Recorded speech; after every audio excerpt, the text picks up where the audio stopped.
Welcome into episode 1 of Varsity Sports, your new home for college football. If that's all you want, you're in the right place. So, today it is Halloween. Happy Halloween to anyone who celebrates. Happy for you, and hopefully y'all have a great day with your party or trick-or-treating with your kids. However you spend it, or if you're trick-or-treating yourself, enjoy it. Candy is always fun, but for me, I will be spending it as my own holiday. The college football playoff rankings come out tonight. Yes, it is my Christmas day for me. This is my favorite. Every Tuesday, sit down on the couch, see the rankings. I know people tell you it's the first rankings. It doesn't mean anything. There is still plenty of football to play, folks. But you can notice little things that the committee favors. Even in the teen rankings, they show kind of the way they are going to reveal themselves later in the year of how they determine things head to head. Usually always matters, and it should. But we'll see what they do with Texas and Oklahoma tonight. There's a bunch of things like that. Bama's looking better. So I'm just going to go ahead and get into the football I want to talk about, because that's how we're going to do it on this show. Not a bunch of stuff around. We just want football. We're going to talk football, college football. So first segment I got is Trick or Treat. It is Halloween, so might as well get in the spirit. What teams have tricked us this season and what teams have treated us. Then we got some conference chaos.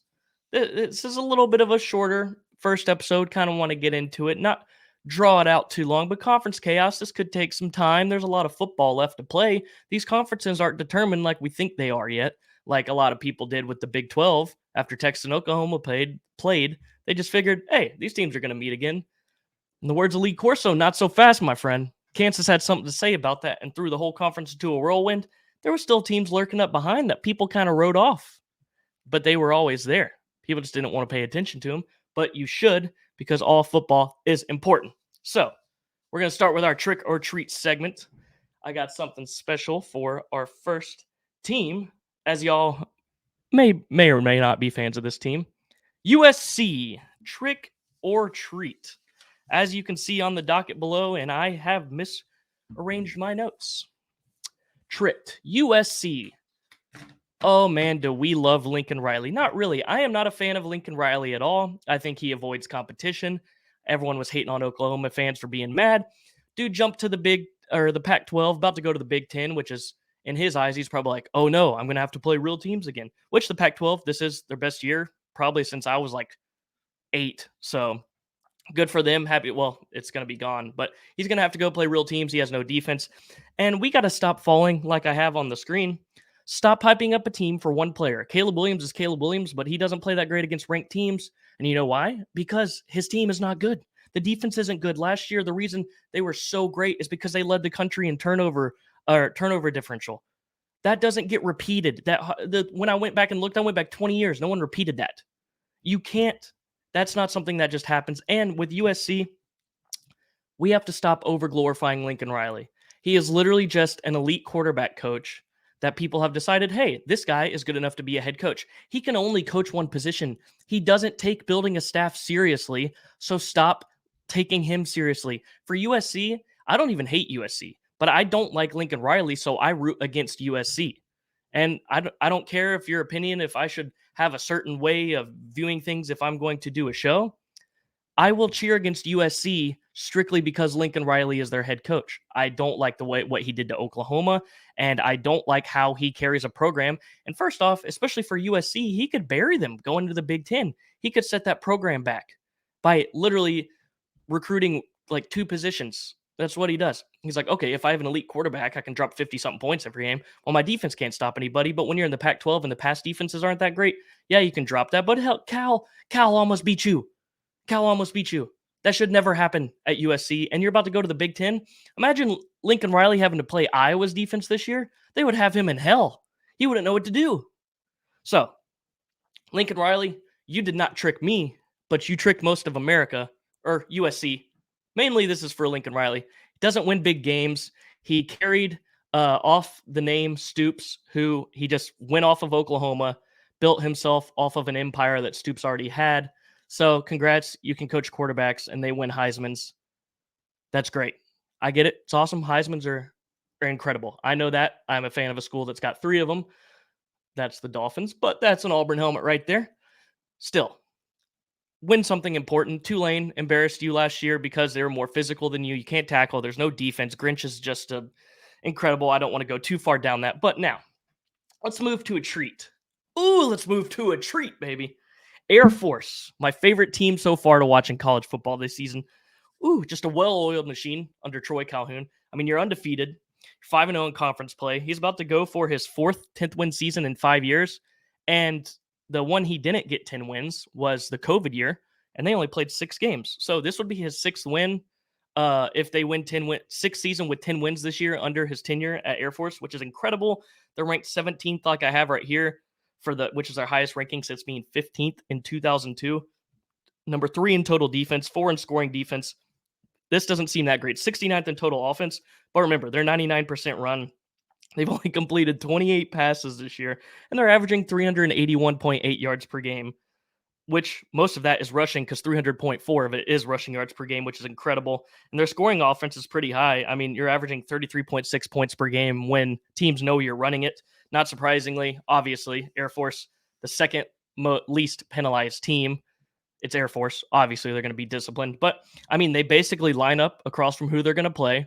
That team knows they're going to pop them in the mouth. Then they pop them in the mouth, and they just run all over them.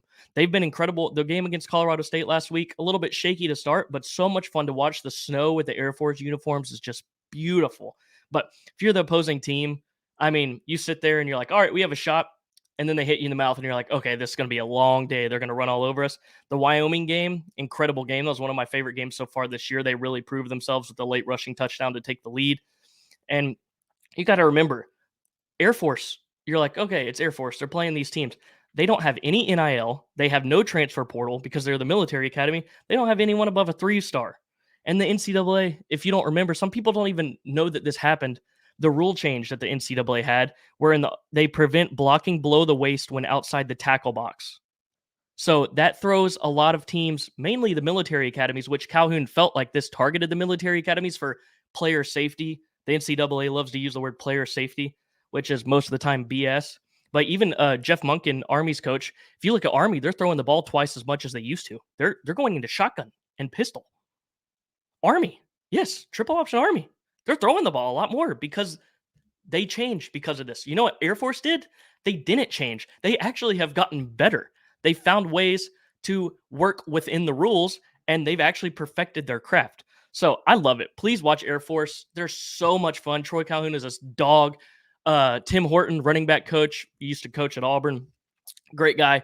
Love what Air Force is doing this year. Please go watch them. They are a treat. And honestly, they might go undefeated. If they beat Army, I think it is this weekend they play Army. It's either the bye or this weekend, but they'll win the Commander-in-Chief's trophy. Best trophy in college football, by the way. I know a lot of people have different opinions. I've seen it in person. That thing is like the size of me. It is so sick. So watch Air Force. Plenty of time left. Should go undefeated. I hope so. I hope I don't jinx them with this, but I would love to see them in a New Year's Six bowl game next. This next trick. Tricked is normally negative, but this team turned tricked into a positive. Alabama tricked us into thinking the fall of the dynasty was happening. So Alabama. Look, I already admitted I'm an Auburn fan, so I despise Alabama, but I respect them. I will never treat them or give an opinion on them that is different because I don't like being their rival. I'm not going to treat them differently just because I'm going to view them under the microscope they deserve to be viewed in. I mean, Alabama tricked us into thinking the fall was coming. This team looked awful, looked like no answer at QB. The loss to Texas, everyone thought it was fantastic, but it was probably the best thing that this team needed. It seemed like at the beginning of this year, this was one of those teams where the complacency factor started to set in at Alabama, and they thought they were going to win just because they had that crimson lid on. And I think that really helped the staff realize what was going on with the roster. Obviously, the O-line didn't look great, but that was kind of partly on Milroe as well earlier in the year. He was holding the ball a little bit too long, wasn't progressing his reads very well, but now he is. This team has progressively gotten better each week. And now they're not elite by any means, but they're still better than 99% of the country. To Alabama standards, yes, I guess Alabama fans aren't necessarily happy, but still, you still have one loss. I think you should beat LSU this weekend. We'll have game previews later in the week. But this team is getting better. The pass protection is getting better. And we kept seeing those stats going back to the trick part. Every time earlier in the year, it was like, Alabama hasn't done this under Saban since 2007. That hasn't happened since 2007. And everyone's like, it's coming. And every week they get by. They get by. And they look to be playing complementary football, more so a second half team. But they came out that second half against Tennessee and they said, look, buddy, this ain't happening. And they took it over and they won the game. The thing about this Alabama team, and like I said, rival, but I'm not going to treat them differently. I think this team can make the college football playoff and have a shot at a national championship. What isn't crazy because there's obviously elite teams, but I think this team is getting better every week. They haven't played their best football, and I think their best football is yet to come, and it may be later in the year. So just don't be surprised if this Bama team does end up making it in their worst year since 2007, which is crazy. But for Bama, a down year is better than 99% of college football, which is unfortunate for me, but it is what it is. Now let's move on to our next treat, the Missouri Tigers. Yes, the Missouri Tigers. Eli Drinkwitz. I say Drinkwitz. It's Drinkwitz, but man, looking like the second best team in the SEC East. I mean, you are the second best team in the SEC East, actually. You get a chance at Goliath this weekend, baby. You can do something.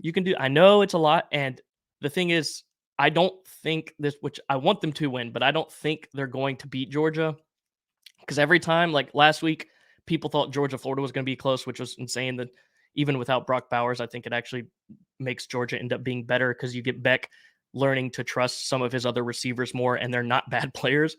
So this game is going to be interesting, but let's not look at that. We can talk about that later. Right now, the Kirby Moore hire was great.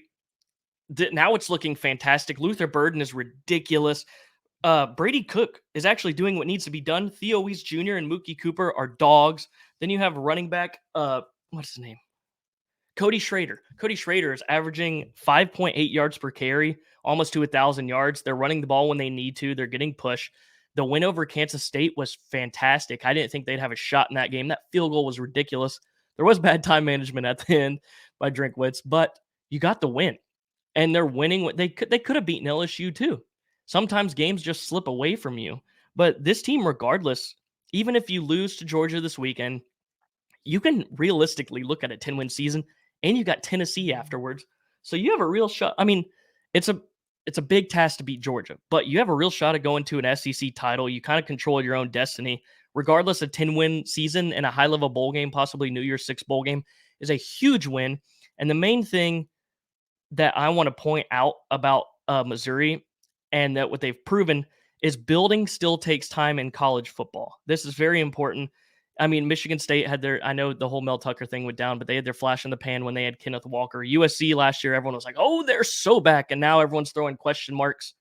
It's reality. That was what's the saying?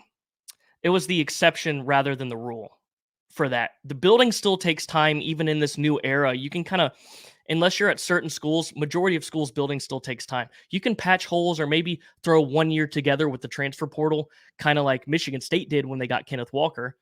And that offensive line actually was pretty godly that year as well. So, but still, the world we live in now where we get everything now immediately and we want it overnight, that doesn't apply to football. It never has.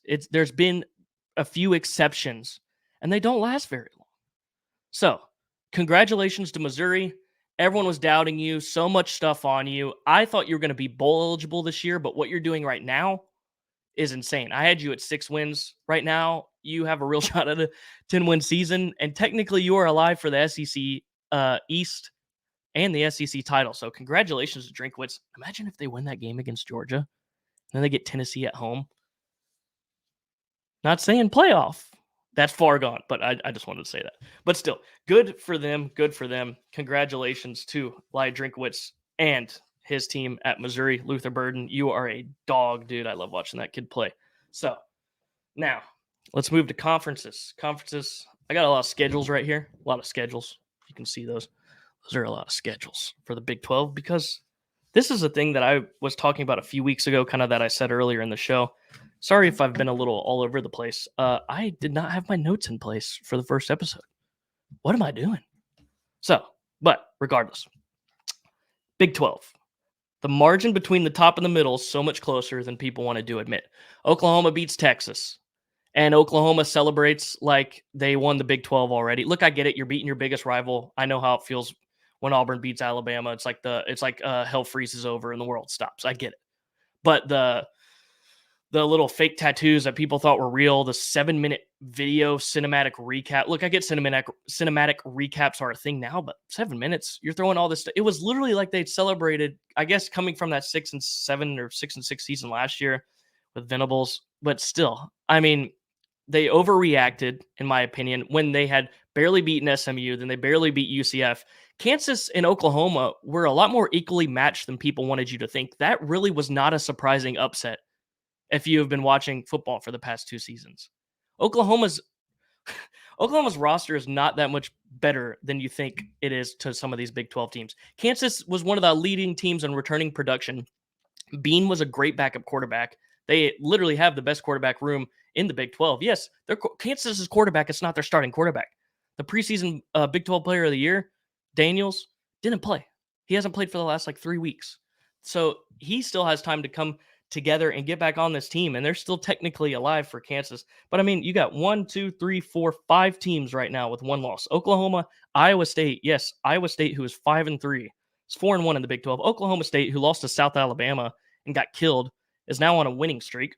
Texas is 4-1, who I know this is what I'm interested to see in the playoff rankings tonight, though, because head-to-head should matter and results on the field should matter.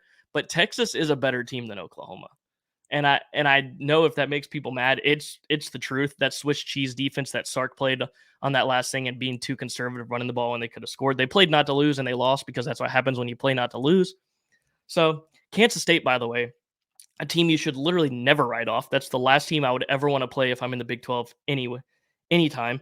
And by the way, I forgot to throw it up on here for you boys and girls, but Kansas State and Texas play this week, and Oklahoma State play this week.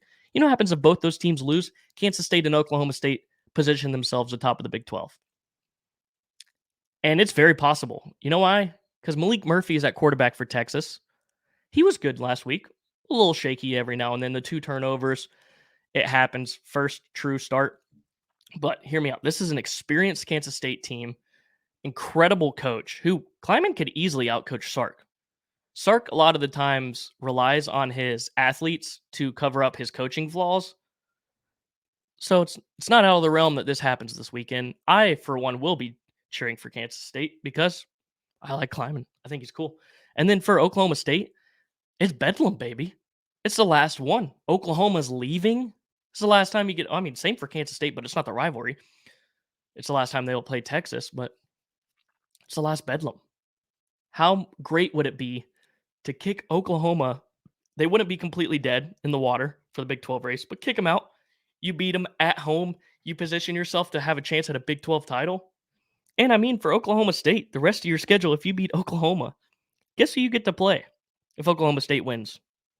3 of the newcomers at UCF, at Houston, at BYU. UCF is 0-5 in conference. Houston is 1-4, and they beat West Virginia with an insane Hail Mary in one of the games of the year, in my opinion. BYU's 2-3 in conference. So the hardest team they'd have in a 3-game stretch would be at home at the end, as long as you don't choke. If Oklahoma State gets by this weekend, that's what I'm saying. There's so much stuff. Iowa State's still alive. Iowa State's only losses to Oklahoma, but they still get to play Texas and Kansas State. Now it's going to be tough for Iowa State to do this, but they have themselves in position to be able to get there, which is crazy. In Kansas State, you still have at Kansas, at Iowa State, at Texas this weekend, obviously, then Baylor. You have the path to be there. You're a good enough team to do it. Now, Kansas will need some help and things to happen, but you get Iowa State this weekend. You get Texas Tech, who has just had injury problems and hasn't been good all over the field as some people expected this year. You have at Cincinnati to end the season, then obviously the Sunflower Showdown, which will be a great one this year. Kansas State will be an awesome rivalry, and they'll probably be running the Big 12, that state of Kansas. Who would have thought the state of Kansas will probably be running the Big 12 when Texas and Oklahoma leave, besides maybe Utah coming in? Will be up there with them, and Oklahoma State, obviously. Gundy is a dog. He always finds a way to pull a rabbit out of a hat with his seasons. But like I said, you got Kansas State at Texas, Oklahoma at Oklahoma State, Kansas at Iowa State this weekend. So, I mean, it's not like you're completely done. Kansas at Kansas State, like I said, Texas at Iowa State. There's a lot of football left in the Big 12, and it really frustrates. West Virginia still technically is alive, guys. They have 2 losses. If it wasn't for that Hail Mary, they still play Oklahoma. You have Cincinnati, Baylor, and BYU, not necessarily the best teams. I mean, West Virginia's not the strongest team, but they've proved everyone wrong this year. This is crazy, man. This is crazy. And a few weeks ago, everyone was tooting the horn of Texas and Oklahoma. It ain't ever that easy. There's a lot of football left in that conference. Another conference which has a lot of football left, but won't be surprising if there's not. The SEC. Yes, the SEC. Missouri at Georgia this weekend, obviously. LSU at Bama. This weekend can pretty much decide everything unless Georgia ends up somehow dropping everything at the end. And then same for Bama. I mean, Bama literally you beat LSU, you basically clinch the division. And then you have Kentucky and Auburn left. I don't see them not winning at least one of those. So Bama, you win this weekend, you pretty much clinch the SEC West. Georgia, you win this weekend, you pretty much clinch the East. But let's say Missouri wins. You beat you beat Georgia this weekend. And then the problem is after you beat Georgia, you have one loss. So you would need, well, no, you have the head-to-head. What am I even talking about? You got to win out, but you got to beat Tennessee the next weekend, which is tough. But what I wanted to talk about, I don't know why I went to Missouri. For Tennessee, you still have Missouri and Georgia left. If Missouri stuns Georgia in Athens, and this is where it gets good, you then get to play Missouri and get Georgia in Neyland after. Because remember, Tennessee has 2 conference losses, Florida and Alabama. So you have the chance to put Missouri at 2 losses, and then you'll get the chance to put Georgia at 2 losses if Missouri beats them. And then you just need Florida to lose one against either Arkansas, LSU, or at Missouri, which most likely is going to happen.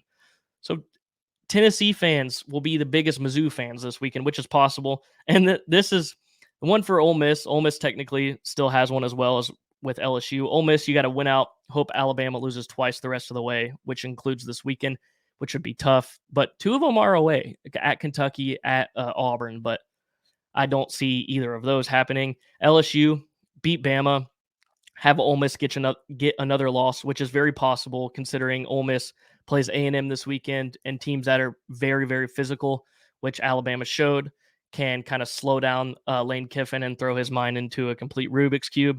And then you also have Georgia as well in Athens. So pretty LSU win this weekend, and a lot is ahead of you. People wrote them off. Remember, one of those losses is Florida State. And then you still have Bama going to the Iron Bowl. I have that on here, but I mean, it's not likely, but you never know. It's kind of sometimes where Bama's dreams go to die, even whatever Auburn's record is. I've been there for a lot of them, but this year, I don't necessarily think that's the case. But there's still a lot left. And I just want to point this out because it's funny. Florida win out. You need Georgia to lose all 3 remaining SEC games. And then for A&M, you need to win out and need Bama to drop all 3. Technically possible, but not going to happen. Not going to happen at all. So the next one I want to talk about is the Big Ten West. We got to realize, guys, Northwestern is still technically alive in this conference. If I can find their schedule, I'm not completely prepared right now. I apologize. Man, I can't get Florida, or no, why did I just say Florida State? What am I doing? All right, so for Northwestern, you got the standing. I thought I had the standings pulled up. Oh, I do. I clicked the wrong tab. God, I am sorry. But I mean, look at this in the West, Big Ten West, Minnesota 3-2. This is in conference, by the way. Iowa 3-2, Wisconsin 3-2, Nebraska 3-2, Northwestern 2-3. Yeah, by the way, Nebraska still has a shot at going to the Big Ten title. Matt Rule, good stuff, year 1. But I mean, this is actually crazy. And then the big games we have left: Wisconsin, obviously, Minnesota, the oldest rivalry game that is continuously played. This is real. Northwestern, with an interim coach and everything that happened to them, still technically have a path. Iowa at Northwestern. This is just the Big Ten West is Big Ten Westing in its last year. I just wanted to point that out for people who care about that, but that is fun to watch. Also, Dabo Sweeney, you are 100% correct with that caller, that whole situation that went down. Let those entitled fans know that you basically created Clemson and made that Tiger Paw national. Congratulations to Dabo for standing up against a bozo fan. coaches need to do that more, put certain fans in their place that are entitled. It was good to see. A little bit all over the place today. Apologize. It was the first episode, but we'll have things more smooth. Kind of had a little things thrown together. But thank you all for listening. Happy Halloween. Remember, if you love college football, this is the place to be. Don't forget to subscribe, like, and if you're on Spotify, 5-star rating would be fantastic. Happy Halloween. And remember, it's a good day to have a great day. Thank you all, everybody.